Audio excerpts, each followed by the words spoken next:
신문 이야기 돌직구쇼에 오신 여러분 반갑습니다. 저는 신문 읽어주는 남자 김준입니다. 어제 정치권에서 흥미로운 단어가 나왔습니다. 밤의 여왕. 더불어민주당 추미애 대표가 말한 발언인데 밤의 여왕. 그녀가 말한 밤의 여왕은 과연 누구일까요? 잠시 후 돌직구쇼에서 다뤄보겠습니다. 오늘자 조간신문 어떤 뉴스 보도하고 있는지 지금부터 저와 함께 하시죠. 먼저 동아일보입니다. 바로 동아일보에 문제의 밤의 여왕, 밤의 여인이라는 기사가 실리고 있습니다.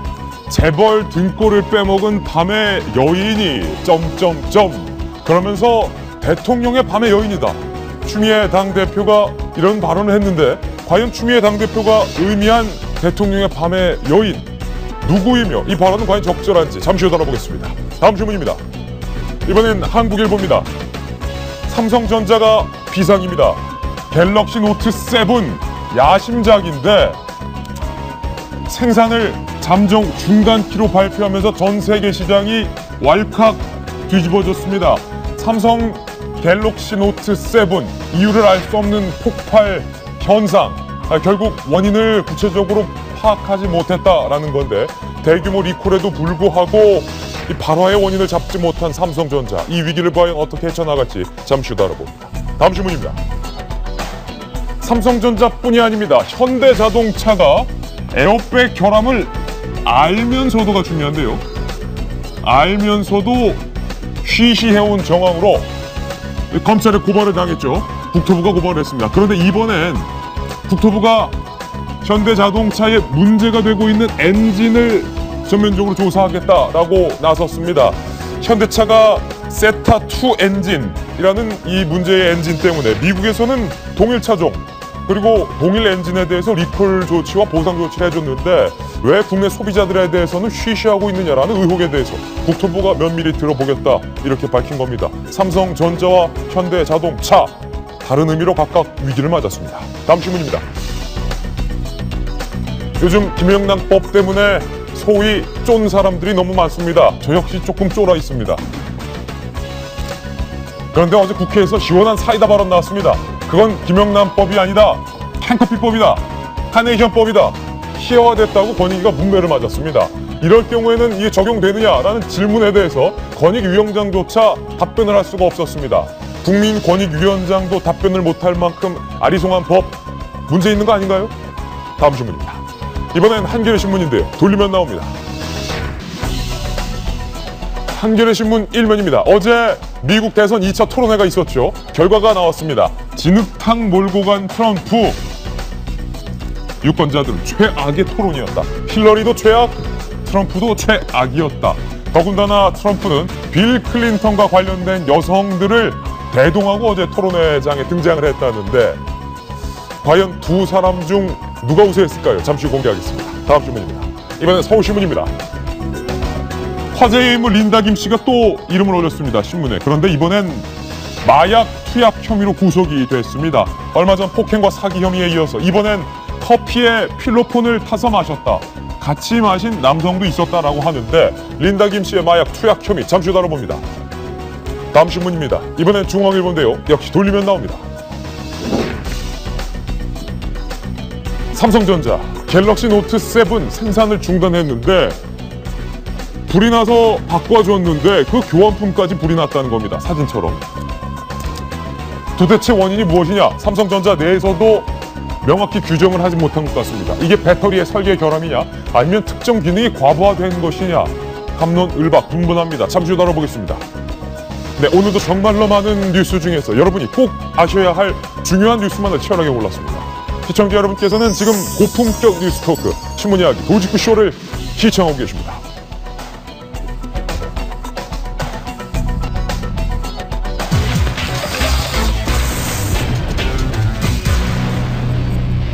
네, 오늘 저희 돌직구쇼에서는 이례적으로 두 기업에 대한 이야기를 먼저 시작할까 합니다. 그 기업의 이름은 삼성전자와 현대자동차입니다. 저희가 준비한 첫 번째 돌직구 신문입니다. 삼성전자, 현대자동차 두 기업의 영업이익은 국내 상장 기업의 30%에 해당할 정도로 국내 기업에 막대한 영향력을 미치고 있는데요. 그런데 삼성전자는 신제품 갤럭시 노트 7이 생산을 중단키로 결정했습니다. 뿐만 아니라 세계 시장과 국내 시장에서도 판매까지 중단하기로 했습니다. 그리고 현대자동차, 국내에 있는 자동차 중에서 가장 많은 비중을 차지하고 있는 압도적인, 절대적인, 막강한 현대자동차, 국토부에 의해 검찰에 고발당했습니다.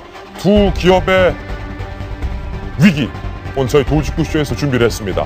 뉴스 속보입니다. 삼성전자가 갤럭시 노트 7 교합품까지 발화 현상이 보이자 생산을 중단했다는 뉴스 속보 어제 전해드렸는데요. 그뿐만 아니라 세계 시장과 국내 시장까지 판매를 잠정적으로 중단했다는 뉴스 속보 들어와 있습니다. 삼성전자 내에서도 이 갤럭시 노트 7이 왜 폭발하는지에 대한 원인 규명을 아직까지 제대로 하지 못하고 있는 그런 상황인 것으로 풀이가 됩니다. 두 기업의 위기 상황, 우리 경제에도 타격으로 미칠 것으로 보이는데, 정성희 위원님, 삼성전자 얘기부터 해볼까요? 갤럭시 노트 7에는 첨단 기능이 참 많이 들어있습니다. 우리의 이 홍채를 인식하는 홍채 기능도 있고, 핸드폰을 물속에 풍덩 떠트려도 완벽히 방수가 되는 방수 기능도 있고, 그런데 문제는 그 첨단 기능에도 불구하고 자꾸 불에 탄다는 거. 그렇죠. 그래서 오히려 방수 기능만 중점을 두다가 오히려 열이 약해지는 그런 설계적인 결함이 나온 게 아닌가 하는 의구심이 나오고 있는데요. 예. 이번에 이제 미국에서 먼저 나타난 갤럭시 노트 7의 문제점은 교환받은 노트북에서 문제가 일어났다는 것이고요. 핸드폰에서? 한 건은 지금 교환받은 핸드폰이 비행기 안에서 발화가 나서 결론이 내려졌고, 유사한 사건이 5건이 미국에서, 캐나다에서 나고 있는데, 둘 다 지금 조사가 진행 중이긴 하지만은 미국 소비자제품안전위원회가 곧 조사 지금 중인데 곧 발표를 하는데, 그 발표 결과에 따라서 판매 중단이나 조치가 내려질 수 있기 때문에 한국 경제의 위기죠. 아까 얘기했지만 삼성전자와 현대자동차는 한국 경제의 중추고 우리 제조업의 보루죠. 그러니까 두 기업이 잘하고 못하고에 따라서 우리 경제가 굉장히 풍랑처럼 왔다 갔다 할 수 있는 그런 걸 나타내는데, 지금 현재 굉장히 안 좋습니다. 왜냐하면 우리 돌직구쇼는 사실 정치 이슈를 주로 다루는 토크쇼잖아요. 주로 경제 뉴스를 안 다룹니다. 근데 여기에서 이 문제 자체가 뉴스의 소재로 올라왔다는 것 자체가 우리 경제가 지금 얼마나 심각한가를 보여주는 증거라고 할 수 있겠습니다. 도직구쇼에서 첫 번째 뉴스로 경제를 다루는 것 의미는 그만큼 심각하다는 건데, 김병민 의원님, 삼성전자에서 조금 전 들어온 뉴스 속보에 따르면요, 생산을 중단했다는 어제 뉴스였는데 전 세계 판매를 중단했다. 그러니까 전 세계 이 갤럭시 노트 7 안 팔겠다. 그리고 국내 시장에서도 판매를 중단할 것을 요청했다라는 것은 사태가 전혀 다른 국면인데, 삼성전자 내에서도 이게 무엇이 원인인지, 그러니까 배터리 설계 자체의 문제인지, 보호 회로가 고장이 난 건지, 뭐 홍채 기능이나 아니면 방수 기능 때문에 자꾸 이렇게 불에 타는 것인지 원인을 모르고 있다면서요. 삼성전자 입장에서 지금 굉장히 곤혹스러울 겁니다. 왜냐하면 일단은 지난번에 리콜 조치를 한번 하지 않았습니까? 여기까지는 괜찮았었는데 그 이후로 세계 각지에서 또다시 폭발 사고가 일어났다고 얘기가 나오니까, 근데 그 이전에 어떤 일들이 있었냐면은 소위 말하는 블랙 컨슈머라고, 삼성이 이 갤럭시 노트 7에서 발화 사태가 일어나니까 보상을 해주거든요. 그러니까 일부러 발화 상태가 나지도 않은 것들을 막 태워갖고서는 사고가 일어났다고 신고를 하기도 하고, 그런 건들이 몇 건 있다 보니까 삼성에서는 충분히 배터리 문제에 대한 결함을 다 회복을 했고, 그리고 나서 전량 리콜 조치를 했기 때문에 문제가 없다는 자신감을 갖고 있었던 것 같아요. 근데 그리고 나서 몇 군데서 얘기가 나오니까 이거는 블랙 컨슈머의 소관일 거야라고 조금 안이한 조치를 취하지 않았는가. 근데 그러고 나서 한두 군데가 아니라 여러 군데서 계속해서 문제가 터지는 겁니다. 근데 이 문제는 단순하게 핸드폰의 기능상의 문제가 아니라 이게 터져갖고서는 화재가 나게 되면, 지금 미국의 켄터키주 같은 경우에는 실제 집안에 있는 방 안에서 화재가 일어나는 경우가 생기기도 하거든요. 결국은 제품으로 해서 소비자의 안전이 가장 중요한 문제인데, 그 소비자의 안전을 결국은 수수방관한 게 아닌가라는 문제에 대해서 이거는 빼도 박도 못하게 되는 상황일 수 있고, 삼성 입장에서는 지금 이 사태가 결국은 갤럭시라고 하는 브랜드 전체에 대한 소비자들의 불신으로 이어지게 된다면, 제일 우려가 되는 건 과거에 이제 전 세계의 핸드폰 시장을 주름잡았던 노키아라는 회사가 있습니다. 그 노키아라는 회사가 세상에서 사라지는데 불과 몇 년이 걸리지가 않았거든요.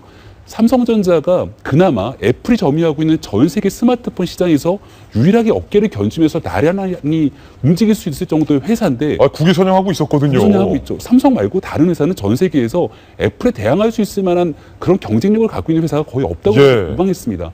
그 마지막에 진짜 갤럭시 노트 7이 굉장한 경쟁력과 혁신력을 가지고 나온 제품이라 많은 사람들이 기대를 했는데 전 세계에서 이게 한 번에 리콜이 아니라 두 번째까지 사건이 일어나니까 갤럭시 문제가 있네? 라고 해서 브랜드 전체가 완전히 침체가 되면 어떡할까라는 걱정과 우려가 큽니다. 걱정이에요. 오늘 화요일의 남자 송광훈 변호사님 나오셨는데 삼성 이재용 부회장이 내후 외환이네요. 안쪽으로는 아버지는 병상에서 아직 일어나지 못하시고 있고 밖에서 삼성전자의 가장 주력 제품이고 전 세계에서 감히라는 단어처럼 이 애플의 아이폰과 비등비등 대적할 만한 게 삼성전자의 갤럭시밖에 없었는데 그게 이 지경이 됐고. 아니 지난번에 제가 우리 삼성이라고 그랬죠. 우리 삼성이다. 네, 이게 개인 삼성 그룹이 아니고 우리 삼성이라고 표현할 정도로 이제 삼성이 또 현대차가 우리 경제에 차지하는 비중은 이건 뭐 두 회사 흔들리면 우리가 흔들리는 겁니다. 그러니까 우리가 지금 이렇게 정치 문제 전공을 하다가 지금 아까 지적하신 것처럼 이제 경제 문제 다루고 있는데 저는 회사가 첫 번째 패착이 그 배터리 문제가 있었다고 발표했던 그 시점이 아닌가 생각이 돼요. 그 시점으로 한번 돌아가 보자. 네. 9월 달에 그 삼성전자에서 배터리에 문제가 있다고 해서 배터리 회사를 바꿔갖고 했는데 지금 나오는 결과로 보면은 배터리뿐만 아니라 종합적으로 문제가 있는 것 같거든요. 내가 오늘 전문가 얘기를 들어보니까 마치 사람이 고문을 당하듯이 아주 고통스럽게 고문을 당하면서 이렇게 망가지는 과정이래요.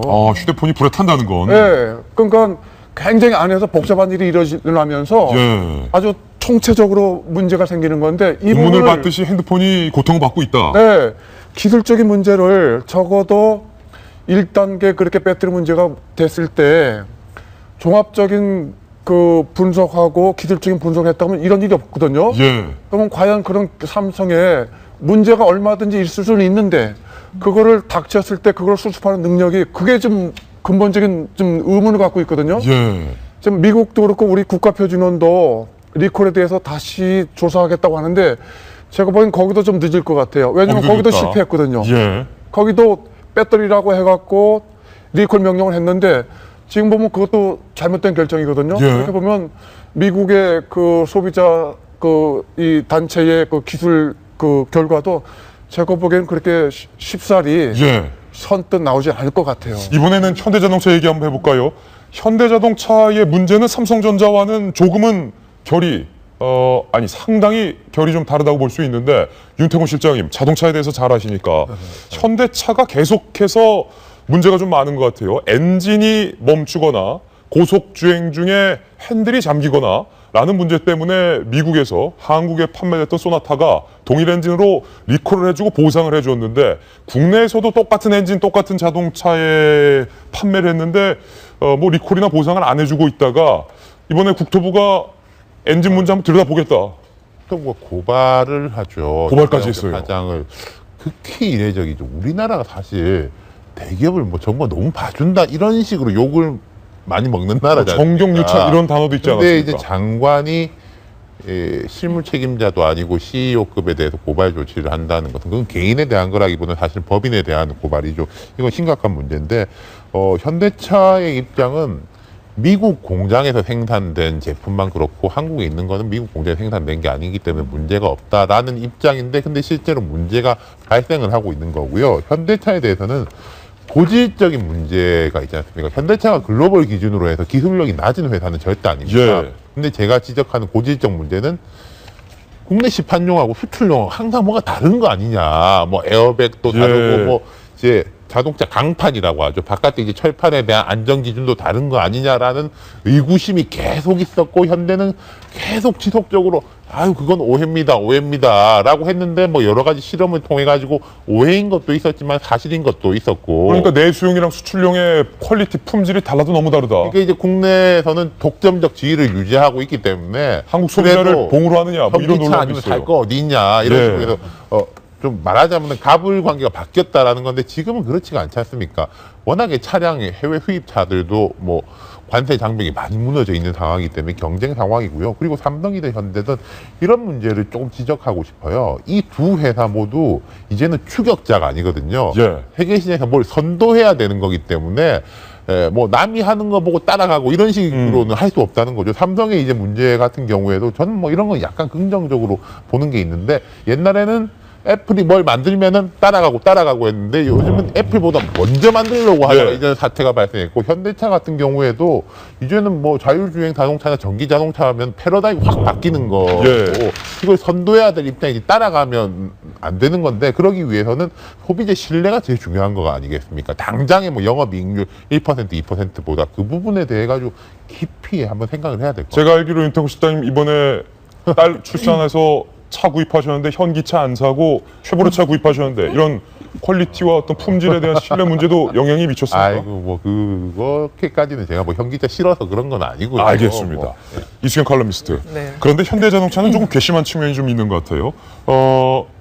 자동차에 있어서 가장 중요한 부분은 여러 가지가 있겠지만 그중에서도 에어백을 꼽을 수 있는데 이번에 문제가 됐던 산타페 차량의 운전석 말고 보조석의 에어백에 치명적인 결함이 발생해서 에어백이 터지지 않는 말도 안 되는 상황을 맞이했는데 현대차가 이를 알고도 고의로 정부에 보고를 안 하고 쉬쉬하려 했다가 이번 검찰에 고발당한 거 아닙니까? 그렇죠. 그 에어백 같은 경우에 예를 들어 이제 회사가 이게 문제가 있다고 인지를 하면 일단 국토부에 이것을 보고를 하고 그다음에 이제 일간지에 이것을 광고를 합니다. 그리고 이제 개별적으로 그것을 구입한 소비자에게 연락을 취해서 그것을 리콜하거나 고쳐주거나 여러 가지 조치를 취해야 되는데 산타페 2,360대라고 하죠.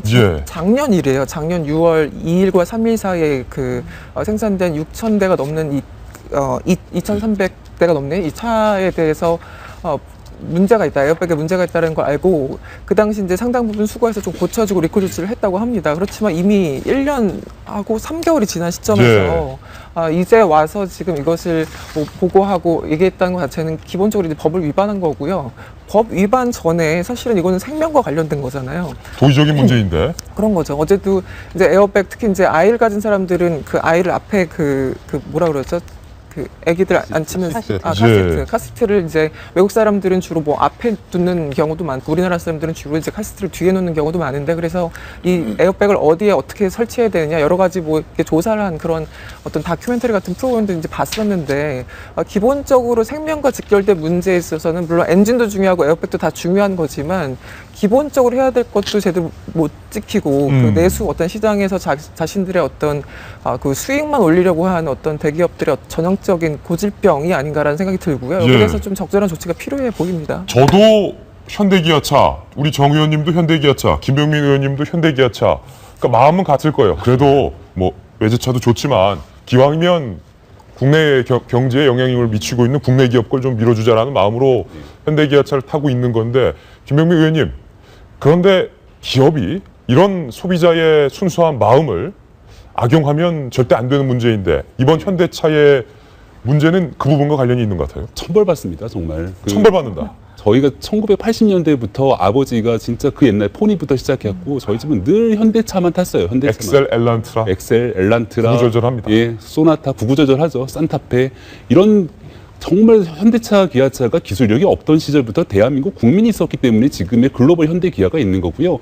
현대 기아가 그만큼 성장했기 때문에 대한민국 내수 경제 그리고 그만큼의 법인세를 부담하기 때문에 대한민국 국민이 내야 될 세금의 부담을 줄여준 것 충분히 인정합니다. 그럼에도 불구하고 지금 현대 기아차 세상이 바라보고 있는 시선이 간단치가 않고요. 특히 대한민국 소비자의 눈높이도 굉장히 많이 올라왔습니다. 저도 현대차, 기아차를 굉장히 기쁜 마음에 샀는데 사고 나서 여러 가지 결함이 있어요. 근데 그 결함에 대한 조치들을 하는 것들을 보게 되면 참 마음에 들지 않는 부분들이 있거든요. 그리고 나서 지금 미국 시장에서 일어나고 있는 일련의 사태들과 외국 시장에서 현대차, 기아차가 대응하고 있는 모습들을 보게 되면 국내 소비자들에 대한 좀 심각한 역차별이 아닌가라는 생각을 갖게 되거든요. 그 현대 기아차가 이미 글로벌 회사로 성장했기 때문에 대한민국 내수 시장이 차지하는 비중이 얼마나 되는지는 잘 모르겠습니다만은 상당하죠. 대한민국이 얻게 되면 현대차, 기아차도 사실 없다고 봐도 무방하다라고 저는 생각하고요. 이런 부분들 속에서 더 소비자들의 마음을 점이게 파고드는 거는 그 고액연봉을 받으시는 분들의 파업 이런 부분들이 진짜 선량한 소비자들 입장에서는 현대차, 기아차를 사고 싶다가도 조금 뭐 불량이 있고 결함이 있어도 내가 한번 사주지라는 생각이 있다가도 그런 노동자들의 말도 안 되는 갑질행위를 보게 되면 정내미가 떨어지는 경우들이 생기거든요. 예. 현대기아차가 여러 가지 측면에서 지금 위기에 처해 있습니다. 그 위기를 극복하기 위한 여러 가지 과제들이 있을 건데 여기에 대해서 파워포이신 노동자분들께도 꼭 한 말씀 드리고 싶습니다. 현대기아자동차, 삼성전자 위기의 두 기업에 대한 문제 저희 돌직구쇼에서 심각하게 다뤄봤습니다. 이번에는 본격적인 정치권 뉴스로 넘어가겠습니다. 어제 오늘 정치권의 이 말들이 뜨거운 이슈입니다. 준비했습니다. 정치권의 말 함께 보시죠. 오늘 핫 이슈예요. 먼저 추미애 당 대표의 말이 제일 위에 자리했습니다. 어떤 말이 논란이 됐던 걸까요? 단호한 표정의 추미애 당 대표. 재벌의 등골을 빼먹는 대통령의 밤의 여인이 있다. 논란이 되고 있는 것은 바로 그냥 밤의 여인도 아니고 대통령의 밤의 여인이라고 표현했기 때문입니다. 직접 들어보시죠. 정부에서 하는 일을 빼앗고 재벌의 등골을 빼먹는 이런 대통령의 그 밤의 여인과 또 이상한 수상한 사람들을 보면서 나라 기강이 혼용무도하다. 이 나라를 이끄는 지도자가 어리석어서 나라가 무도해졌다. 잘못을 인식을 해야 되는데 오히려 더 큰 잘못들 있는데도 이걸 가리기에 급급한 그런 상황인 거죠. 대통령과 가까운 최순실 씨를 일컬어서 재벌의 등골을 빼먹은 대통령의 밤의 여인이다라고 비판을 한 것인데 이 표현 때문에 지금 논란이 일고 있어요? 예, 추미애 당대표께서 뭐 나름대로 야당의 대표이기 때문에 현 정부의 잘못된 부분, 무능을 질타하는 건 당연한데요. 혼용무도라는 표현도 마찬가지고 이 소위 말하는 최순실 씨에 대한 의혹도 아직은 사실관계가 검증이 되지 않은 부분들이기 때문에 공적인 발언들을 조금 자제를 하고 실질적인 내면에서 잘못된 부분들을 파고들어라는 측면이 더 중요한데 조금 한 단계 더 앞서 나간 게 아닌가라는 생각이 들고요. 대한민국은 독재국가가 아니라 민주공화국이죠. 공화국이라 그러는 말은 한 사람에 의한 통치 체제가 아니라 여러 사람들이 같이 함께 모여서 통치하는 체제를 일컫지 않겠습니까? 그 과정에는 야당의 역할도 적지 않다고 생각하기 때문에 결국은 나라의 지도자들이 어지럽다라는 거는 야당인 대표인 추미애 대표 본인도 어지럽다라는 것들을 인정할 수밖에 없는 발언이기 때문에 혼용무도라는 단어 안에는 그런 부분도 포함이 되어 있습니다. 오직 대통령 한 사람에 의해서 대한민국이 움직일 수 있다면 이건 민주공화국 국가가 아닌 거죠. 그렇기 때문에 대통령이 움직이고 야당은 뒤에서 팔짱 끼고 지켜본다라는 식의 태도 말고 나도 나서서 같이 함께 이 대한민국의 어지러운 상황을 극복하기 위해서 무슨 노력을 하고 있는가 이런 얘기들도 좀 같이 하면 훨씬 더 멋지지 않을까라는 생각이 듭니다. 천 변호사님께서는 이 밤의 여인이라는 표현에 대해서 어떻게 받아들이셨나요? 저는 적절한 지적일 수 있다고 생각해요. 적절한 지적이다. 네, 야당 대표가 그 정도 예. 안 하면 안 되죠. 우리가 요즘 국감에 최대 관심사는 재단들 아닙니까? 예.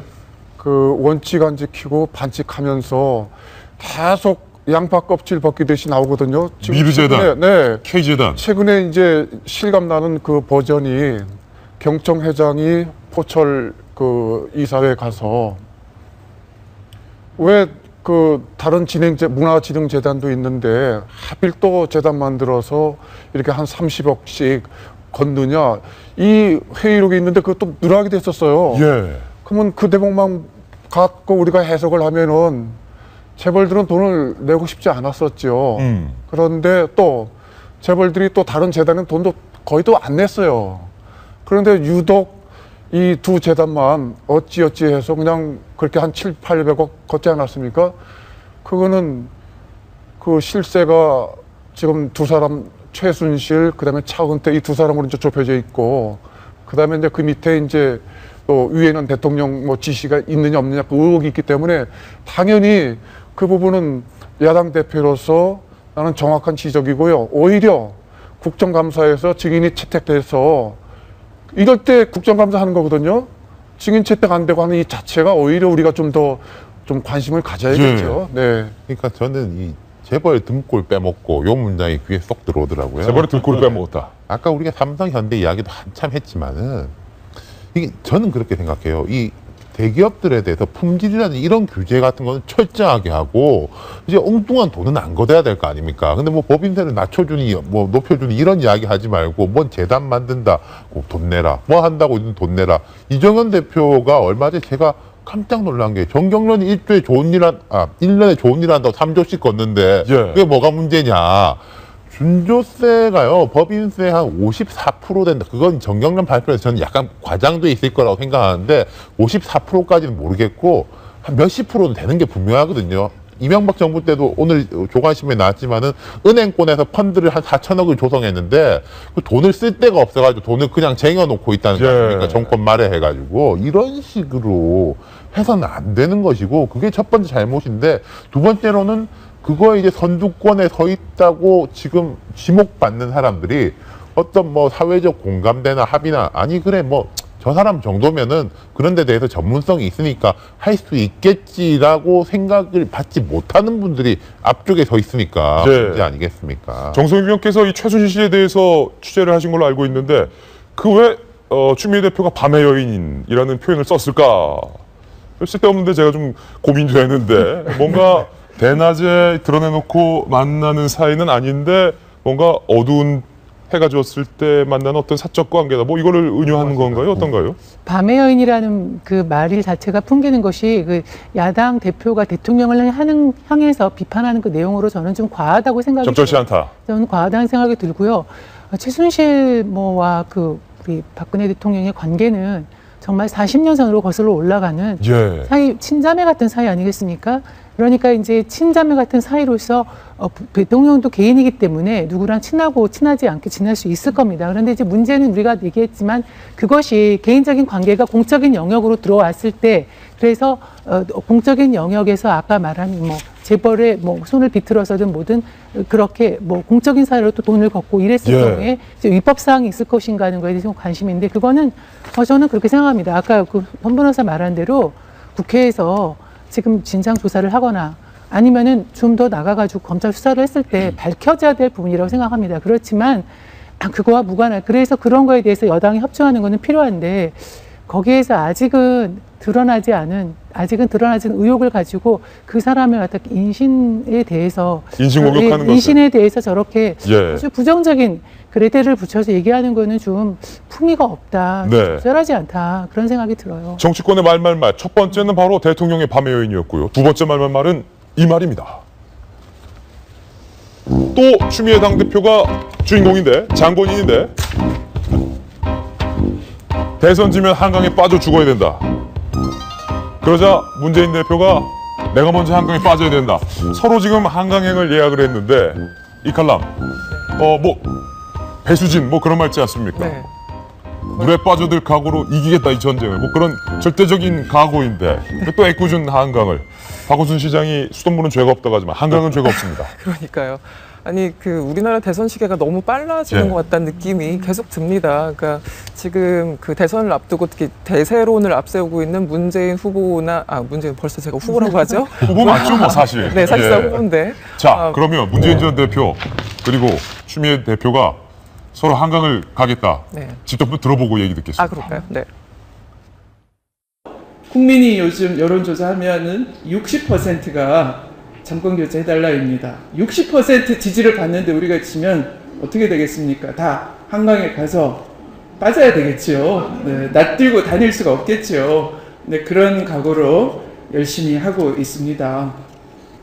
지금 우리 당 대권 주자들의 지지도 합계가 여권의 대권 주자 지지율 합계보다 월등 높습니다. 이러고도 못 이기면 아까 우리 추미애 대표께서 한강에 빠져야 된다고 말씀하셨는데 아마 제가 제일 먼저 빠져야 할지도 모르겠습니다. 그 자만과 자신감은 어떻게 보면 한 끗 차이잖아요. 예. 사실 이제 요즘 그 문재인 전 대표 같은 경우는 워낙 이제 대세론이 있고 실제 여러 그 세력에서 그 힘을 합쳐주는 그런 모습들 그리고 실제 뭐 500여 명의 아직 명단은 저희들이 확인할 길은 없지만 네. 500명의 교수들이 함께 지금 힘을 합치고 있는 그런 여러 가지 이제 상황들이 분명히 있습니다. 그리고 실제 박근혜 대통령에 대한 지지가 높지도 않고 특히 여권에서는 이렇다 할 어떤 반기문 이제 그 총장이 있지만 어쨌든 이렇다 할 후보가 없는 상황에서 야당이 상당히 일단 유리한 국면을 차지하고 있는 건 맞는 것 같아요. 이제 그럼에도 불구하고 사실 이제 대세론이 무서운 건 예전에 우리 이회창 전 총재도 있지만 이 대세론이라는 거는 야금야금 갉아먹는 게 아니라 한순간에 확확 계단식으로 무너지는 그런 게 있잖아요. 그래서 저는 일단 자신감에 찬 건 좋은데 이것이 잘못하다가 까딱하다가 자만심으로 흐를 수도 있기 때문에 이 대세론에 이제 그 후광을 얻는 사람들이 그 부분은 참 조심해야 될 것 같다는 생각이 들고요. 어제는 물론 이제 우호적인 자리였기 때문에 저렇게 약간 농담식으로 얘기를 했겠지만 앞으로 어떤 그 발언들에서 어떤 저런 자세들이 이렇게 자주 보이면 사실은 유권자들은 그걸 아주 민감하게 스케치를 하거든요. 이 사람이 자신감이 있는 건지 자만심에 도취되어 있는 건지 여기에 대해서 야권 후보들 물론 이제 분발하셔야 되겠지만 좀 조심해 주셨으면 좋겠다라는 말씀을 좀 드리고 싶습니다. 지금 상당히 예리한 지적인데 자신감이 인전 있는 것 같아요. 설마 뭐 한강에 실제로 빠지겠습니까? 한강에 빠질 일은 없으니까 내가 이긴다라는 건데 어제 이 발언을 여권의 싱크탱크에서 어떻게 받아들였을지가 상당히 궁금한데 좀 긴장이 좀 되십니까? 여권 입장에서는 아니면 제가 한 말씀 드리고 싶은 거예요.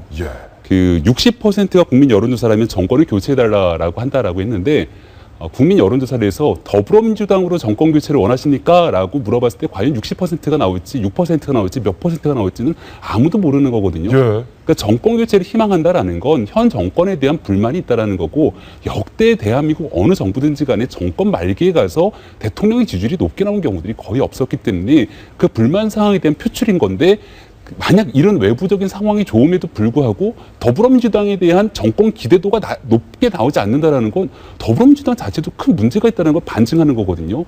제가 미국 대선 얘기 잠깐만 드리면요. 힐러리랑 트럼프 중에 트럼프가 지금 역대 최악의 후보로 나오고 있지 않습니까? 근데 사람들이 힐러리를 향해서 손가락질을 해요. 왜 그러냐 하면은 저렇게 최악인 트럼프를 향해서 압도적인 지지나 승리를 못 갖고 있는 힐러리는 도대체 뭐냐라는 얘기를 하는 거예요. 더 문제다? 더 문제다. 더불어민주당이 미국 대선에 강하게 새겨들어야 되는 이유 중에 하나는 현재 박근혜 정부의 지금 그렇다면 새누리당이 도널드 트럼프입니까? 아니, 그 정도로 얘기하고 싶지만 새누리당이 현재 박근혜 대통령의 정권 지지율이 30% 밑으로까지 떨어지고 있는 이 상황 속에서도 여전히 문재인 전 대표께서 대통령으로 당선되거나 더불어민주당이 집권할 거다라고 강하게 확신하는 사람들이 많지가 않다라는 것. 이건 결국 뭐냐면은 현 정부가 잘못하고 있기 때문에 우리가 반사이익을 얻을 거다라는 늘 그랬던 야권의 과거의 행적 때문에 그런 거거든요. 여권의 잘못과 상관없이 정부의 잘못과 상관없이 더불어민주당이 하면 뭘 할 건지에 대해서 확신해 주셔야 되는데 추미애 대표께서 여지까지 얘기하고 있는 모습에는 저는 그런 모습을 아직 보지 못했다. 이런 얘기를 드리고 싶습니다. 저도 과거에 그 문재인 대표가 저 호남에 가서 호남 사람들이 나를 버리면은 뭐 정계 은퇴하겠다 그런 비슷한 얘기를 총선 전에 하지 않았습니까? 그런데 그게 사실 역풍을 불렀어요. 그 다음에 제가 듣기로는 그 정도까지 그 더불어민주당에 대한 반감이 없었는데 그렇게 한번 다녀간 다음에 그렇게 출마한 사람들한테 그랬다는 거예요. 더불어민주당에 출마한 의원들한테 아니 난 당신 좋아하는데 당신 찍으면은 문 대표가 대선에 또 나온대. 그렇게 얘기를 하면서 오히려 그 양양정 후보에게 당시 그랬죠. 그런 식의 어떤 반응이 있었다는 거예요. 그래서 어저께 저 자리는 물론 어떤 자리냐면 세계 한인민주자의 대표자 워크숍이라서 굉장히 더불어민주당의 우호적인 사람들이 모인 자리고 또 저렇게 분위기로 봐서 굉장히 농담 비슷한 그런 분위기니까 너무 무게를 둘 필요는 없지만 제가 말하고자 하는 건 이렇게 어떤 정권 교체를 위한 어떤 각오를 다지는 그런 것이 지나치게 되고 또 저렇게 아까 말한 대로 좀 자신감을 보이게 되는데 그 반면에 저것이 비호감도를 느낄 수도 있다. 당장 무슨 반응이 나오냐면은 한강에 빠져 죽게 빨리 만들어야 되겠다. 그러니까 빨리 만들어야 되겠다. 그러니까 저거에 대해서 민주당과 문재인 대표에 대한 지지자가 아닌 사람들의 결집 효과도 상당히 가져올 수 있다 하는 것들을 좀 생각을 하시고 해야 될 것 같아요. 지금 지금 우리 손 변호사 말씀하시고 싶습니다. 그럼에도 불구하고 일단 문재인 전 대표의 이 기세가 당내에서는 상당히 입지전적입니다. 지지하는 사람도 많고 교수가 500명이나 모였어요. 지금 두 분 지적하신 게 제가 이견을 좀 달고 싶은 게 저는 자연스러운 그 표현 아닐까 생각이 들지요. 저도 개인적인 소망이 내년에 만약에 정권 교체가 안 된다고 하면은 야당으로 저도 한강을 가서 대신에 여러분들이 너무 위험한 일은 안 하도록 제가 좀 지켜보려고 합니다. 그만큼 우리 아까 현대삼성 얘기하셨죠. 왜 문제가 있었을까요? 저는 그게 자극이 없거나 독점 체제가 항상 그렇게 되는 겁니다. 현대차 얼마나 우리를 우롱하고 속이고 또는 오만했을까요? 마찬가지로 새누리 정권이 한 10년 하셨는데 저는 색깔로 보면은 뭐 야당이나 여당이나 거의 차이가 없죠. 사실은 우리가 진보, 보수 뭐 우파 좌파하지만은 사실 내용 보면 그렇게 큰 차이 없습니다. 그러나 변화를 바라보는 그 모습은 조금은 이대로는 좀 그렇다는 생각이 좀 들거든요. 예. 그래서 이렇게 신선하게 자극을 주는 차원에서 저는 변화가 좀 필요하다 생각돼요. 그래서 어느 후보가 되든 간에 한 10년 또는 한 15년 단위로 해서 이렇게 한 번씩 바뀌는 것도 전체적인 우리 국가 발전을 보면은 장기적인 입장에선 나쁘진 않다고 생각되거든요. 그 예. 점에서는 내년에 교체 안 되면 한강 가셔서 반성하셔야겠죠. 예, 이 송강훈 변호사의 개인적인 의견까지 들어봤는데 그런데 이 문재인 전 대표 이야기가 나와서 말인데 논란이 되고 있는 발언이 하나 더 있습니다. 박근혜 대통령에게 사드를 잠정적으로 중단할 것을 제안한다라는 발언 때문인데요. 정지석 원내대표가 이에 대해서 강하게 비판했습니다. 문 전 대표 주장대로 하면 가장 기뻐할 세력은 김정은 정권이다. 명색이 대선 주자라는 분의 안보 인식이 이 정도밖에 되지 않나 실망스럽다. 김병빈 박사님. 네. 문재인 전 대표가 사드를 잠정적으로 중단할 것을 대통령에게 제안한다라는 발언 어제 저희 돌직구쇼에 소개해드렸는데 이에 대해서 정지석 원내대표가 네. 소위 북한식 발상이다. 뭐 이런 발언이죠. 강하게 비판했죠. 그리고 정지석 원내대표뿐만이 아니라 많은 대권 주자들, 특히 뭐 새누리당의 유승민 전 원내대표도 마찬가지고 비판했는데 문재인 전 대표를 강하게 비판하는 이유 중에 하나는 이렇습니다. 하는 모든 행보 자체가 대한민국의 국가 안보를 위해서 하는 메시지냐 아니면 다음번 대통령 후보로서 당선되기 위한 정치적 메시지냐라는 거거든요. 사실은 사드 배치 문제에 대해서는 북한의 5차 핵실험 이후로 대한민국의 과반수 이상의 국민이 압도적으로 지지를 하고 있는 상황입니다. 예. 사드 배치가 모든 걸 해결하지 않지만 사드 배치라도 없으면 도대체 어떻게 하겠느냐라는 의견이 많기 때문에 최대한 빠른 시일 내에 미국과의 협상을 통해서 지금 대통령 임기 말, 그러니까 내년도까지는 사드를 다 이제 대한민국에 배치를 하겠다는 순으로 가고 있는 상황 아니겠습니까? 근데 문재인 전 대표의 발언의 가장 큰 문제 중에 하나는 일단은 어차피 사드 배치에 대해서 나름대로 얘기가 오갔으니 그 옆내 배치하고 있는 부분들에 대해서는 대통령 임기였으면 좋겠다와 같은 식의 발언을 했던 부분에 가장 큰 문제가 있는 거거든요. 그래서 이제 문재인 전 대표가 얘기하고 있는 여러 가지 현 정부에 대한 비판 뭐 이런 것들 다 당연하게 받아들일 수 있는 부분이 있지만 국가 안보에 대해서는 딱 한 가지 말씀드리고 싶은 게 사드 배치를 그렇게 해서 반대하실 거라면은 여기에 대해서 정 못마땅하셔갖고 현 정부에서 배치하는 것들을 반대하신다라면 그 대안이 뭔지에 대해서 얘기 좀 해주셔야 되는데 그 대안에 대해서는 여전히 얘기하지 못하고 있다는 거에 대한 지적들이 커지는 것 같습니다. 북한이 가장 기뻐할 것이다. 정지석 원내대표가 일침을 가했는데 정치권의 말말말 함께하고 있습니다. 세 번째 말말말입니다. 유승민 의원이 등장을 했군요. 이른바 유승민의 EEJ, 오랑캐를 이용하여 오랑캐를 잡는다라는 뭐 대표적인 오래된 고전 전략인데 문 전 대표는 깎아내리고 안 전 대표는 띄우기. 뭐라고 말하는지 들어보실까요? 안철수 의원의 대한민국은 창업국가가 되어야 합니다라는 글에 그냥 공감한다가 아니라 전적으로 공감을 한다. 유승민 의원이 안철수 의원에서 칭찬을 했습니다.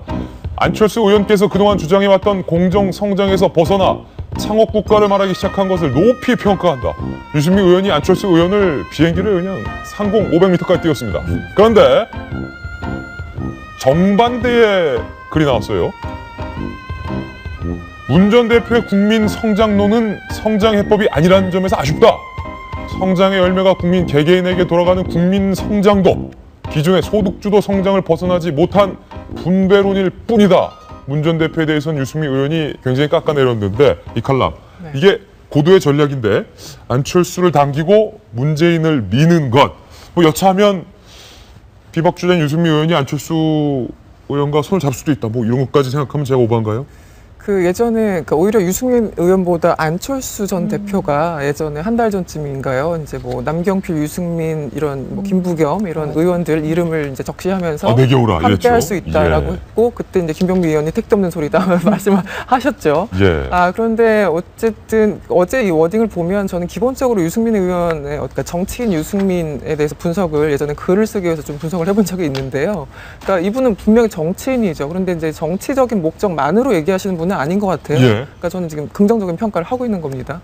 그래서 어떤 철학 문제든 경제 문제든 공부를 상당히 많이 하시고 그것이 옳던 그르던 자기 생각을 분명히 갖고 있는 분이죠. 그래서 예전에 그 유승민 의원실 관계자를 만나가지고 저는 이제 전 개인적으로는 사드를 좀 반대하는 입장이기 때문에 유승민 의원은 사드 빼고 다 괜찮아라고 이제 그렇게 농담처럼 한 적도 한 번 예. 있었어요. 그래서 어저께 저걸 보면서 그동안 자신이 생각해왔던 어떤 경제의 어떤 방향과 정말 부합을 그 안철수 의원이 말했던 건 하고 또 문재인 의원이 말한 거는 자신의 어떤 기본 어떤 철학과는 좀 배치된다라는 그걸 일단은 집어준 것 같은데. 예.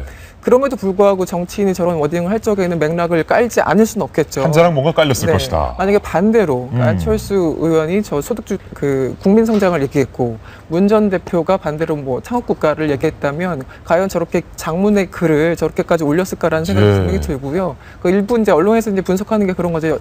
어쨌든 문재인 전 대표보다는 안철수 전 대표와 유승민 대표 그 의원 간에 어쨌든 겹치는 부분이 공통점이 좀 있기 때문에 한 발 좀 그 자락을 깐 것이 아닌가 뭐 이런 해석이 지금 나오고 있는 거죠. 성장에 대한 이야기는 이 칼럼께서 잘 해석을 해주셨고 한 발 더 들어가셨는데 제가 궁금한 것도 그런 발언 그런 이 정치공학적인 부분인데 예를 들어서 윤태곤 실장님 유승민 의원 입장에서 그러니까 이쪽은 반기문 저쪽은 문재인 워낙 대세론이 막강하니까 이 두 사람 빼고 나머지가 과연 어떻게 합종연행할지가 제일 궁금한데 유승민 의원과 안철수 의원의 관계 나쁠 거 없지 않습니까? 정치적으로요. 자기 이제 철학이나 소신이 있고 정치 공학이 있겠죠. 근데 이게 파괴력이 있으려면 이게 결합될 때 제일 파괴력이 있는 겁니다. 예를 들어 이쪽 보고 내 소신 이야기고 이쪽 보고 공학 이야기하는 게 아니라 공학이 소신인 듯 소신이 공학인 이렇게 섞여 있을 때 제일 파괴력이 있는데 예. 어제 같은 경우에 그게 섞여 있는 걸로 볼 수 있는 거죠. 딱 떼서 말하기 힘든 게 사실은 이제 문재인 전 대표의 국민 성장에 대해서 그런 지적들이 있어요. 소득주도 성장론은 좋은 이야기고 내수를 확대해야 된다. 지금 우리의 정말 큰 과제된다는데 그 내수를 어떻게 확대할 것인가에 대해 가지고 좀 답이 빠져 있다. 문 대표 쪽에서 말하는 거는 이게 고리인데 내수를 확대하면 경제가 성장이 되고 경제가 성장이 되면 내수가 확대인데 그런 고리만 형성이 잘 되면 좋은데 그 소득 주도를 늘리는 방법이 빠져 있다라는 대한 걸 지적하고 싶었던 거고 이건 유승민 의원이나 안철수 의원이 자기들 평소에 항상 하던 이야기예요. 뭐 예. 문 대표를 공격하고 싶어서 굳이 한다기보다는 그런데 그 내용에다가 결합시키는 거죠. 아직 문재인 당신은 경제를 잘 모르는 사람이다. 근데 안철수하고 우리는 경제를 좀 아는 사람이다. 라는 거 아니겠습니까? 예. 그리고 이 아까 화면에 소개가 안 됐지만 맨 뒤에 보면 그런 구절이 있었어요. 앞으로 이런 의제들에 대해 가지고 활발히 다른 사람하고도 의견을 주고받을 수 있으면 좋겠습니다라고 말했어요. 이게 왜 의미가 있냐면은 얼마 전에 그 남경필 지사의 모병제에 대해 가지고는 강하게 비판을 해놓고 그 뒤에는 슬그머니 다른 사람이 먼저 한 의제에 대해서 더 이상 말하는 것은 좋지 않겠다. 예.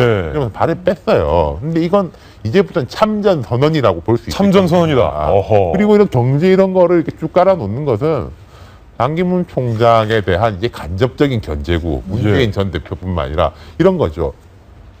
두 진영 이걸 가지고 뭐 1지대, 2지대 두 양극화 세력이라고 반기문 총장이 이제 친박하고 같이 한다는 전제하에 그 두 진영에 대해 가지고 정치적으로 편향된 세력이라고 비판하는 동시에 경제를 잘 모르는 쪽들이다 라고 할 수 있는 거죠. 니들이 경제를 알아? 제3지대에 있는 우리 나 유승민, 예. 안철수, 김종인 우리는 경제를 아는 사람들이 여기에 있다. 그 세력 라고도 할 뭉치면 수 좀 있는 거죠. 무시 못할 파워를 부릴 그러니까 것 같은데. 이게 두 가지 밑자락도 있고, 근데 이 자기가 평소에 말하는 내용하고 있고. 결합이 되기 때문에 좀 설득력이 있을 수 있다는. 정치 고수의 발언으로 해석이 됐는데 정치권의 말말말 저희가 다뤄봤습니다. 아직 대선은 1년여 남았지만 이미 대선 시계는 똑딱똑딱 흐르고 있는 것 같습니다.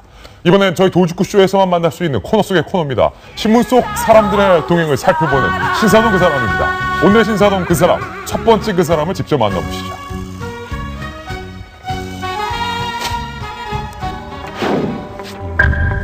폭행 혐의에 이어서 햇빛이 비쳐서 잘 안 보이십니까? 이제는 마약까지 린다 김의 추락 도대체 어디까지일까요? 이번에 린다 김 씨한테 검찰이 혐의를 보고 있는 것은 마약 혐의인데 윤태곤 실장님 커피에 필로폰을 투약한 혐의로 구속이 됐어요? 그렇죠. 이게 히로뽕이라고 하죠. 히로뽕이라는 것은 그 마약 사범으로 치면은 엔트리 단계, 진입 단계가 아니라 좀 마지막 단계거든요. 처음에는 뭐 대마초라든지 뭐 향정신성 의약품으로 시작해서 제일 크게 가고 구하기도 쉽지가 않은 건데 제가 뭐 린다 김 씨의 최근 상황이 어떤지 잘 모르겠습니다만 얼마 전에 뭐 사기로 피소가 됐는데 폭행도 하고 이런 시비가 붙지 않았습니까? 예. 그렇다면은 과거에 우리가 알던 막 거액을 만지는 이런 잘 나가는 분의 모습하고는 다른 것 같아요. 여러 가지로 이제 어려움에 처해 있는 것 같고, 저는 약간 이제 묘한 생각이 들었던 게, 린다 김이 예전에 로비스트로서 막 그 스포트라이트를 받을 때 참 이상하다. 뭐 특히 이제 우리 국방 예산을 이렇게 갉아먹으면 큰 죄가 아닌가라는 생각이 들면서도 좀 묘한 느낌.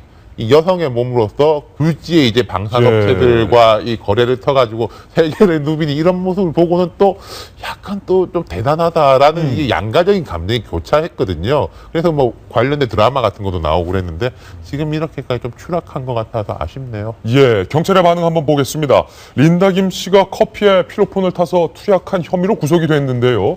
필로폰을 구입했다고 지목한 지인도 함께 구속이 됐다. 함께 투약한 남자로 추정되는 인물에 대해서는 현재 진술하지 않은 상황이다. 그 남성이 누구인지 궁금증을 불러일으키고 있고요. 경찰은 이어서 말했습니다. 앞으로 수사는 같이 필로폰을 투약한 사람에 대해서 집중 조사할 것이다.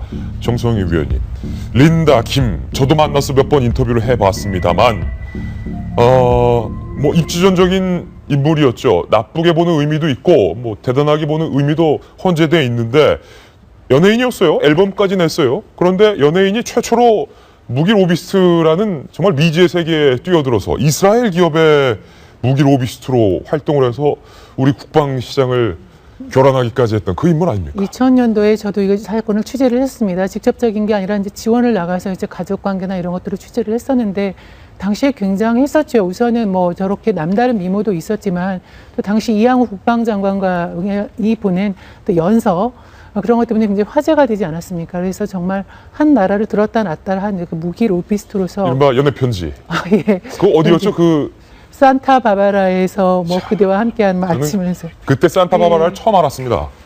그 정도로 굉장히 화제가 됐는데 당시에 이제 불구속 기소가 되고 나왔는데요. 그 다음부터는 이제 실패한 로비가 된 거죠. 실패한 로비가 되고 그 다음부터는 인생이 잘 풀리지 않았던 것 같아요. 그래서 금전적으로 우선 어려움을 겪고 있는 것 같고요. 지난번에 보니까 5천만 원을 빌리고서 이제 갚지 않았고 그러면서도 그 돈을 갚으라는 사람한테 이제 폭행을 한 걸로 나온 걸로 봐서 경제적으로 어려움을 겪고 있고 그런 것들이 지금 이제 외모로도 봤겠지만 나이가 들고 그러니까 건강도 좋지가 않은 상황인 것 같아요. 그러니까 저렇게 이제 커피에 필로폰이라는 건 제가 마약 사범에 관한 책 같은 거를 좀 읽어보면은 굉장히 지금 얘기한 대로 굉장히 심각한 내용입니다. 그리고 저 정도로 커피에 투약해서 자주 마실 정도면 이미 중독 단계로 봐서 사실 벗어나기가 쉽지 않은 정도까지 봐지거든요. 그래서 정말 한 나라를 좀 그런 말을 옛날에는 뭐 경국지색이라고 하죠. 그런 뜻이 아니라 지금은 한 나라를 어떻게 무기 로비로 해서 들었다 놨다 했던 여성이 저 나이가 들어서 초라한 모습으로 마약 사범까지 된 거에 대해서 좀 안타깝네요, 개인적으로. 예, 수 변호사님 말로가 좀 안타까워요. 백두사업 납품업체 선정 과정에서 뭐 거액의 금품을 제공한 또 외국 무기 업체를 위해서 활동한 혐의로 구속이 됐고 혐의를 받았었다가 풀려나서 다시 연예계 활동을 하고 책도 쓰고 정말 파란만장했는데 어떻게 말로가 폭행에 사기에 마약까지. 우리 경험으로 보면 조금 예측도 될 수 있는 상황 아닐까요? 예. 그 복권 당첨돼서 망하는 확률이 한 80%, 90%이거든요. 감당할 수 없는 돈이 들어오거나 또는 적절하지 못한 방법으로 돈 벌면은 그 인생을 되게 우리가 살펴보면은 되게 그렇지 않았을까요? 저는 린다 김을 생각하면은 오히려 밝은 구석보다는 꽤 어두운 면이 있죠. 또 우리 역사와 생각하면 또 우리 그 불편한 역사에 기승해갖고 그 돈을 벌었던 여인이라고 하는 게 나는 올바른 표현일 것 같고요. 그렇게 보면은 우리가 인생의 후반전에서 얼마나 참 제대로 사는 게 어려운 건지를 저는 오히려 린다 김 생각하면서 제 문제까지 또 생각을 하게 됩니다. 안타까운 것을 떠나서 돈은 제대로 원칙 지키면서 벌면 인생의 후반전까지 아름답고 얼굴도 이뻐지고 끝까지 참 잘 살다 가셨네. 이 얘기 듣겠지요. 이거는 우리 모두한테 주는 숙제가 아닐까요? 돈은 원칙적으로 정직하게 벌어야 된다. 네, 그렇습니다. 좋은 말씀하셨어요. 신사동 그 사람 함께하고 있습니다. 이번엔 그 다음 신사동 그 사람으로 이동을 하겠습니다. 돌직구 신문입니다.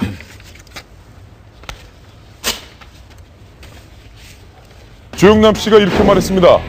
나는 사기치는 사람 아니다. 그런데 검찰은 조영남 씨에게 다시 한번 사기죄를 적용했습니다. 조영남 씨의 발언 직접 들어보시죠. 이번에 검찰이 기소한 건에 대해서 사기나 이런 건 전혀 아니라고 주장하시는 건지요? 저는 생리적으로 사기를 치는 사람이 아니. 대작을 한 거에 대해서 좀 속았다 이렇게 생각하는 국민도 있는 것 같은데 그건 어떻게 생각하시는지. 제가 원래 처음에 인터뷰할 때 외국에서는 그렇게 한다. 조수로 아시스탄트를 수없이 쓰고 그러는데 국내 작가들 중에서 그 말을 곡해해가지고 검찰이 왜 이렇게 무리한 기소를 했다 생각하는지 마지막으로 좀 어떻게 됐으면 좋겠는지. 근데 그건 재판 받아봐야겠죠. 합의하자. 검찰은 211에서 한국 미술사 현대 미술사에 좋은 영향이 미치기를 좀 희망합니다. 그렇게 될 거고요. 성실히 재판해 보겠습니다. 고맙습니다. 조영남 씨가 검찰은 라고 하니까 주변에서 말렸어요. 말 못하게. 그런데 손 변호사님이 조영남 씨 잘 아시죠? 제가 옛날에 내부 문제가 있어갖고 예. 한 2년 도와준 일이 있었거든요. 예. 제가 그때는 이제 고문 변호사였었죠. 그리고 이제 최근에도 몇 번 이렇게 저렇게 이제 했는데 예. 혹시 이거 보시면 삐치지 마세요. 조영남 선생님. 예. 저는 유죄라고 생각해요. 유죄라고 생각한다. 네. 왜냐하면 제가 또 그렇게 말씀을 드렸어요. 직접 말씀드렸어요, 조영남 쌤한테. 이건 유죄니까 국민들한테, 팬들은 조영남이 그리는 줄 알고 그거 100원짜리 200원에 샀거든요. 맞아요. 그러면 그 책임을 인정을 하시고, 다만 사기성에서 질적인 면에서 보면 지금 아까 본인 얘기하듯이 그렇게 파렴치한 건 아니었어요, 사실은. 예. 네. 지금도 아마 집에서 그림 그리고 있을지 몰라요. 그만큼 그림을 꽤 즐겨하는 사람이에요, 사실은. 네, 그 점 아마 여러분들 잘 모르실 거예요. 그래서 이번 재판 보니까 저는 1심에서 지금 무죄를 주장하고 있는데 사실은 유죄를 인정한 느낌이 들어요. 그건 무슨 말입니까? 왜냐면은 무죄를 주장하면은 지금 그림을 대신 그렸다는 사람하고 그 작가, 그 다음에 그 그림 산 피해자가 한 10명에서 한 20명 되는데 1억 5천만 원어치. 그 피해자들이 다 법정에서 증언을 서야 되거든요. 증인을 서야 되죠. 네. 그리고 거기서 따져야 되는데 그걸 포기해버렸어요. 조영남 씨 측이? 네. 그럼 그 얘기는 제가 법률적으로 또는 제가 전체적인 부분을 종합해서 해석하면은 법원의 판단을 달게 받고 그 유죄가 나와도 감수하겠다. 스스로 유죄를 인정한 것이다. 네. 그리고 1심에서 끝내겠다. 이 뜻이 아닌가 생각돼요. 그래서 표현은 무죄라고 주장하시는데 저는 어느 정도 좀 뒤늦었지만 국민한테 또는 팬들한테 사죄하고 그다음에 판결 받겠다는 그 뜻이거든요. 제 생각에 1심 유죄 받으시고 한 1년 좀 세계 곳곳 돌아다니면서 좀 공부해서 꽤 괜찮은 분이세요, 제가 보기에는. 여러분들은 어떻게 판단하실지 모르지만. 그리고 좋은 얘기 좀 갖고 오면은 또 좀 더 성숙되게 우리가 좀 한 단계 거듭나는 조영남이 되지 않을까 생각이 되죠. 조영남 선생님, 조영남 씨랑 친밀하시고 또 변호도 해주셨고 아마 돌직구쇼를 보고 계실 텐데 손 변호사님이 유죄다 이렇게 하면 삐치시지 않겠어요? 그래서 지금 제가 삐치지 말라고 하셨는데 의외로 또 듣는 귀는 또 괜찮으세요. 들을 말은 분별력이 있죠. 70세가 됐음에도 불구하고 우리 한국 방송에서 저렇게 왕성한 사람이 있을까요? 그거는 그만큼 자유롭게 또 나름대로 중심을 갖고 했거든요. 그러다가 저렇게 한봉에서 실패해 보는 건데 저는 굉장히 기가 막힌 인생 공부 하시는 거죠. 오히려 제가 심하게 표현하면 조영남 인생의 오히려 축복일 수도 있어요. 그러나 결론은 유죄다. 네, 저는 그렇게 생각해요. 이게 앞은 계속 칭찬 같은데 결론은 유죄네요. 저는 약간 다른 각도에서 예. 이야기해보고 싶은 게요. 이 사건이 참 못마땅한 게 한국의 어떤 전문가 집단의 권위나 신뢰가 얼마나 부족한지를 보여주는 사례라고 생각해요. 그러니까 평단이라든지 이 미술계에서 아니 이 정도면은 괜찮다 내지 이 정도면 표절이지라고 이제 일도 양당 끊어주지를 못하니까 다 검찰한테 가고 판사한테 가는 건데 뭐 문학 표절도 마찬가지지 않습니까? 이 검사한테 가가지고 이 표절에 대한 판정을 받는다라는 게 되게 비상식적이지 않는가? 이걸 법의 잣대로 나눌 일인가? 이건 이제 전문가 집단에서 하는 게 맞는 것 같은데 과거 한 40년 전에 어떤 일이 있었냐면요. 프로레슬링에 대해 가지고 법정에서 프로레슬링은 쇼다, 스포츠다 이런 서로 막 폭로를 하고 해가지고 결국은 쇼인 게 맞다라고 법원에서 판결이 난 적이 있었어요. 그게 참 안 좋지 않습니까? 그런 식으로 되는 게 이제 프로레슬링 업계 자체의 뭐 어떤 권위라든지 신뢰 자체를 떨어뜨리고 그 이후부터 인기가 하락세로 접어들었는데 미술뿐만 아니라 뭐 문학도 그렇고 다른 많은 영역들이 뻑하면 이제 법원에 가는 거 이거 좀 이번 계기로 조금 이렇게 좀 작아졌으면 좋겠습니다. 예, 조영남 씨 사건까지 알아봤습니다. 신서동 기사랑 함께했습니다. 이번엔 저희가 준비한 다음 돌직구신문입니다. 미국으로 한번 가보겠습니다. 어제 미 대선 2차 토론회가 있었습니다. 도널드 트럼프 대 힐러리 클린턴, 힐러리 클린턴 대 도널드 트럼프. 그런데 어제 2차 대선 토론회에 의외로 많은 사람들의 이목을 받은 사람은 따로 있었습니다. 빌 클린턴이었습니다. 김민지 기자가 취재했습니다. 힐러리와 트럼프는 이곳 세인트루이스의 워싱턴 대학에서 열린 2차 TV 토론에서 사활을 건 설전을 벌였습니다. 과거 자신의 음담 패설에 대한 트럼프의 사과와 해명에도 불구하고 This was locker room talk. I'm not proud of it. I apologize to my family. I apologize to the American people. Certainly I'm not proud of it. 힐러리는 집요하게 물고 늘어집니다. I think it's clear to anyone who heard it that it represents exactly who he is. Rate women on their appearance, ranking them from 1 to 10. 그러자 트럼프는 빌 클린턴의 섹스 스캔들로 역공을 펴니다. Any way you want to say it, but Bill Clinton was abusive to women. Hillary Clinton attacked those same women. 현장에 있던 유권자들의 반응은 엇갈립니다. His campaign's pretty much done. All of his political support, the Republicans have disavowed him. On a bus 11 years ago. I think it was planned to be released at this time, and the hidden emails and the 33,000 deleted emails, that matters more to me. 토론 직후 CNN 여론조사에서는 57%가 힐러리의 승리로 평가했지만 트럼프가 기대보다 잘했다는 응답도 63%나 나왔습니다. 반면 폭스뉴스에서는 56대 44로 트럼프가 이긴 것으로 조사됐습니다. 트럼프가 힐러리의 약점들을 부각시키는 데 성공하면서 다음 주 3차 TV 토론까지 시간을 벌었다는 분석도 나오고 있습니다. 세인트루이스에서 채널A 뉴스 박종훈입니다. 박종훈 특파원이 어제 2차 대선 토론회 종합해서 보도를 했고요. 빌 클린턴에 대한 뉴스 김민지 기자가 준비하고 있는데요. 정성희 위원님, 어제 2차 대선 토론회 뭐 진흙탕 싸움이었고 제가 미국에 살고 있는 지인에게 물어보니까 하도 추잡스러워서 채널 돌리고 싶었다. 뭐 누가 누구랑 잤느니 도널드 트럼프는 빌 클린턴과 관계 있는 여자들을 다 대동해서 나오고 우리가 사실 미국을 민주주의를 얘기할 때 민주주의 교과서다. 늘 우리가 롤 모델이다. 이렇게 교과서 생각을 바꿔야 될 것 같아요.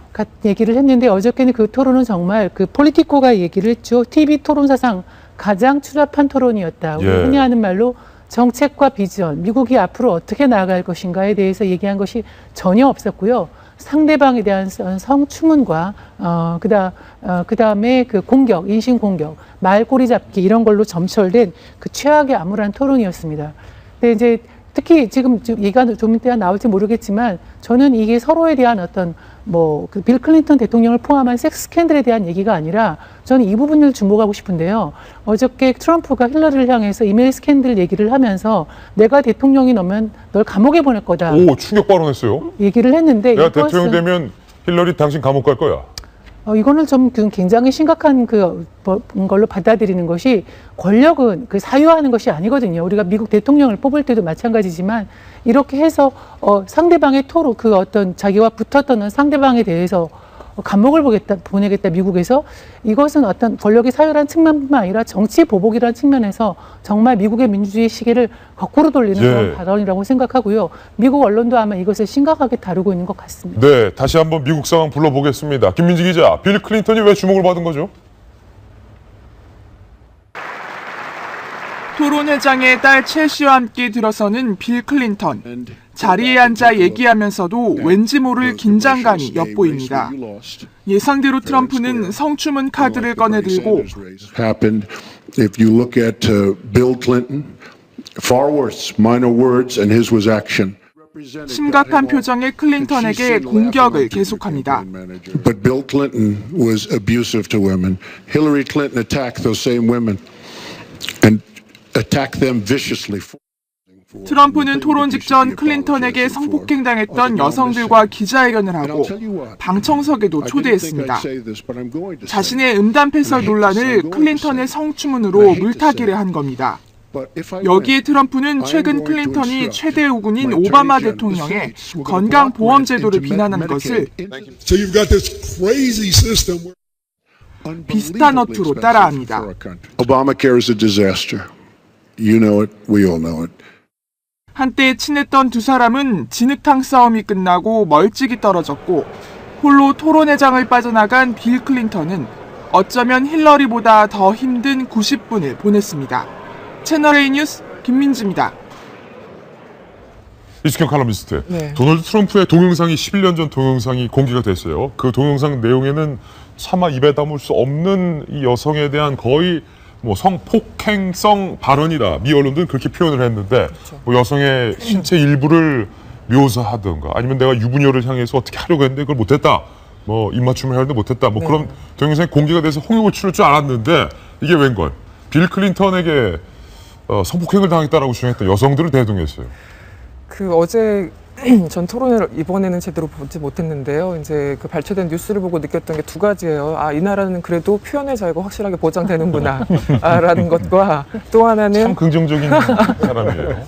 또 하나는 잃을 게 없는 자가 보여줄 수 있는 모든 걸 다 보여줬다. 도널드. 그렇죠. 예. 이제 사실은 트럼프 같은 경우는 더 이상 잃을 게 없죠. 왜냐면 후보 사퇴해라. 공화당 내에서도 그리고 있고 부통령에게 후보직을 넘겨라. 이런 위기까지 궁지에 몰린 상황에서 트럼프는 사실 잃을 게 없었기 때문에 자기가 하고 싶은 얘기를 다 한 것 같아요. 그래서 어떻게 보면은 빌 클린턴한테 가장 아킬레스건이라고 하는 저 여성들까지 대동하는 건 사실 우리나라 정치에서는 상상하기 어려운 거잖아요. 저걸 긍정적으로 보는 사람도 분명히 있을 거고 저도 어떻게 보면 그 입장에 한 표를 좀 주고 싶다는 생각도 가끔 미국 정치를 보면서 하는데 어저께 저는 이제 그런 거죠. 트럼프는 더 이상 잃을 게 없기 때문에 무슨 말을 할 수도 있는 상황이었고 결국 관건은 힐러리가 여기 얼마나 말려드느냐 마느냐 이건데 아무리 멘탈 갑인 사람이라도 상대방이 저렇게까지 나오면은 휘둘리지 않을 수 없었을 것 같다는 생각이 들고요. 기본적으로 이제 어떻게 보면은 생각보다 선방했다라는 게 물귀신 작전을 쓰는 사람한테서 힐러리가 약간 좀 맥을 못 춘 부분이 분명히 있었을 것 같고요. 근데 어제 제가 어떤 교수님을 만났는데 자기가 보기엔 너무 이상하다는 거예요. 그래서 뭐가 이상하냐 물어봤더니 사실은 남편이 바람을 핀 여성들을 이렇게 대동하고 왔을 적에 힐러리는 어떻게 보면 피해자 아니야? 피해자죠. 근데 그걸 어떻게 공격 포인트로 삼지 하면서 전혀 다른 시각을 또 보여주시는 것도 있었는데 어제 이제 보면 사실은 역사상 가장 천박한 토론 이런 거는 사실 저번에 오바마 대통령 경선 기간에도 맨날 나왔던 얘기예요. 단골이군요. 네, 단골로 역사상 가장 이런 식의 표현을 미국 언론들이 참 잘 하는데요. 그럼에도 불구하고 정말 가장 천박한 토론의 내용들이 아니었나라는 생각이 듭니다. 어젠 진짜로 천박했다. 저 서울신문 제목이 역겨워서 TV를 껐다 신문 제목인데 아니 송강 변호사님 도널드 트럼프 변명을 막 듣다 보면 약간 혹하는 그런 것도 있는데 어제 했던 것 중에 나는 그냥 말만 했다. 쿨하게 죄송하다. 그런데 빌 클린턴은 그걸 행동으로 옮긴 사람 아니냐. 아니 표현을 보면 그게 맞죠. 네. 근데 저는 좀 엉뚱한 내가 평가를 한다고 하면 제가 엉뚱할 수도 있어요. 그건 잘 이해하시기 바랍니다. 정치란 이런 것이다라는 것을 오히려 솔직하게 보여준 토론이 아니었을까요? 네.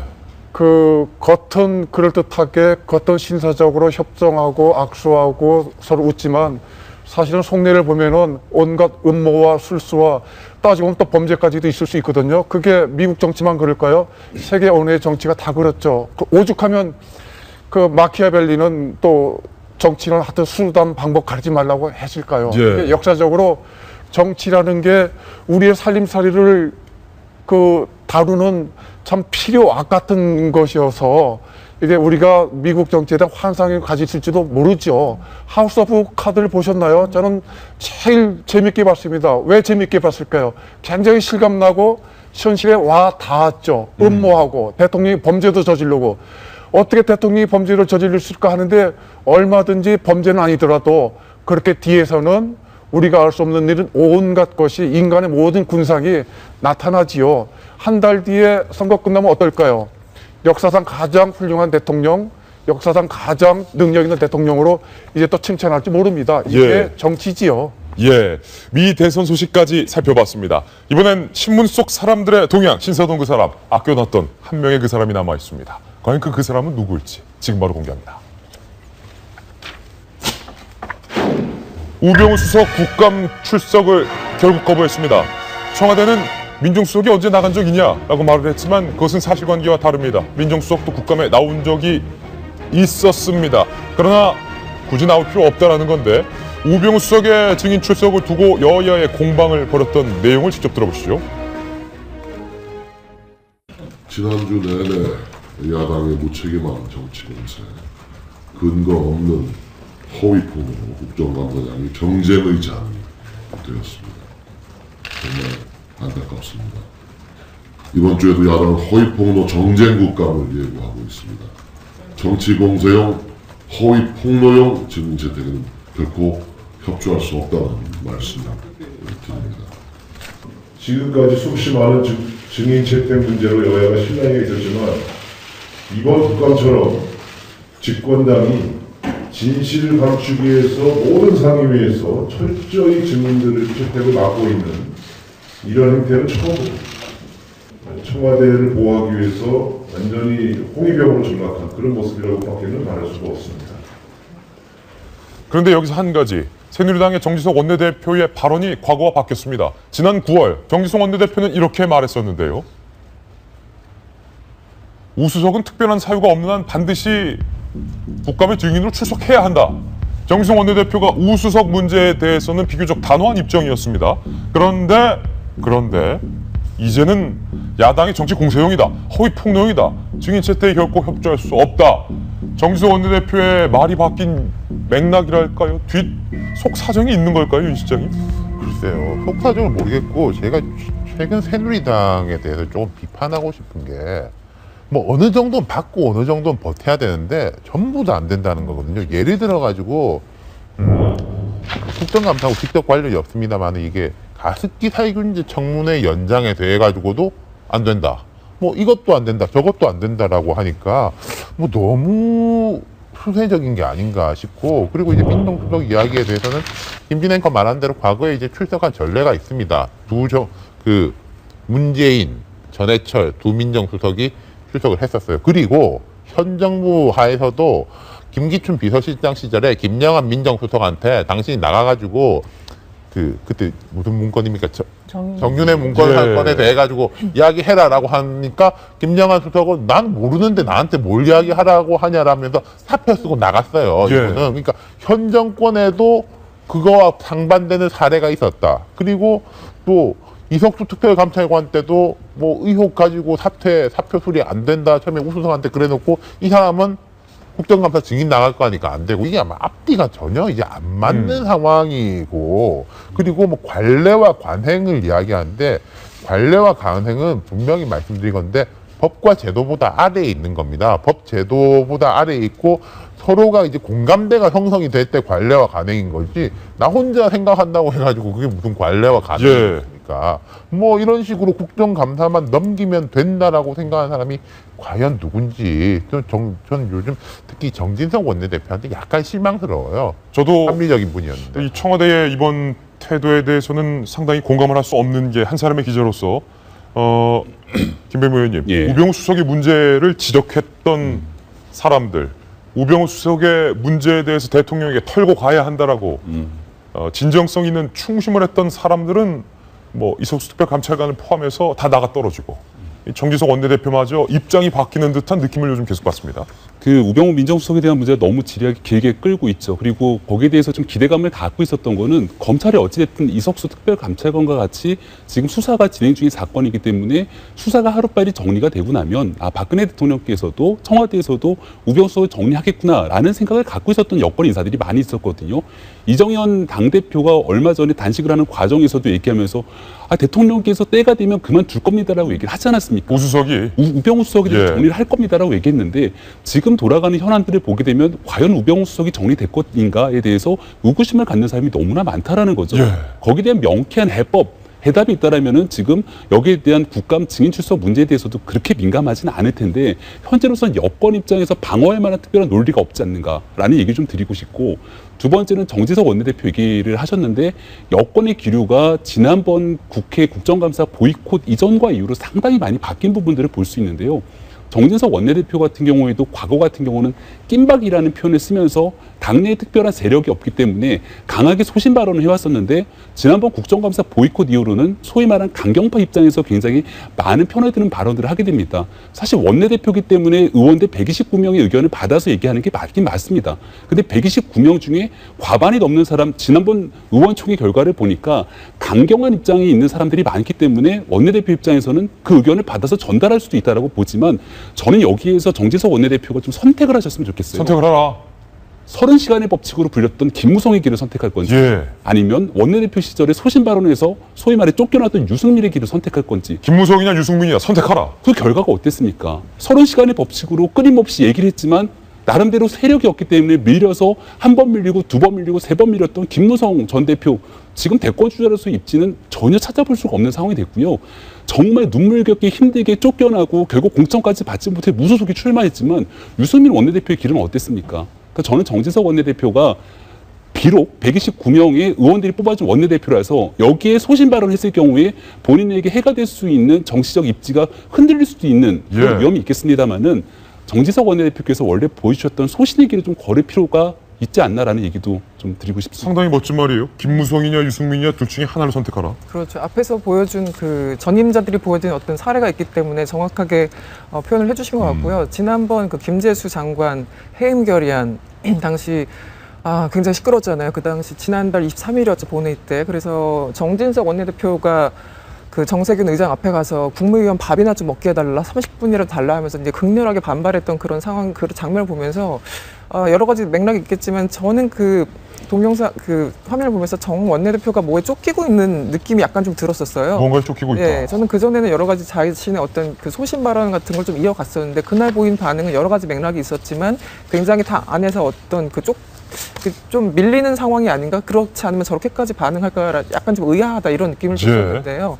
이번에 말씀을 뭐 하신 것처럼 야당에서 근거 없이 의혹을 제기하는 건 이번만은 아닌 거죠. 그냥 카더라가 아니라 재단 설립 과정에서 며칠 만에 돈이 모아졌는지, 세종시의 문광부 공무원이 직접 서울까지 상경해서 재벌들 모여있는 그 호텔에 직접 가서 기금을 낸다라는 그 확약서 같은 문서를 직접 받아오고 직접 서울에 있는 청사에 가서 그것을 본인들이 직접 기록을 하고, 그리고 경총 회장이 지금 기업들 발 비틀어가지고 기금 내게 했다고 지금 증언들이 나오고 있잖아요. 분명히 언론에서 나오고 있는 여러 가지 정황과 근거와 증거들이 있는데 일방적인 저렇게 의혹이라고 얘기를 하는 거는 전혀 저는 설득력이 좀 떨어진다고 봅니다. 예, 정진석 원내대표에게 선택을 요구한 김병민 박사의 돌직구를 마지막으로 저희는 광고 후에 돌아오겠습니다. 잠깐만요. 네, 화요일 아침 저희가 준비한 소식 모두 전해드렸습니다. 저희는 내일 아침 9시에 더욱더 풍성한 뉴스 들고 인사드리겠습니다. 이 말 드립니다. 오늘 하루는 분명 어제보다 더 나을 겁니다. 좋은 하루 되십시오. 고맙습니다.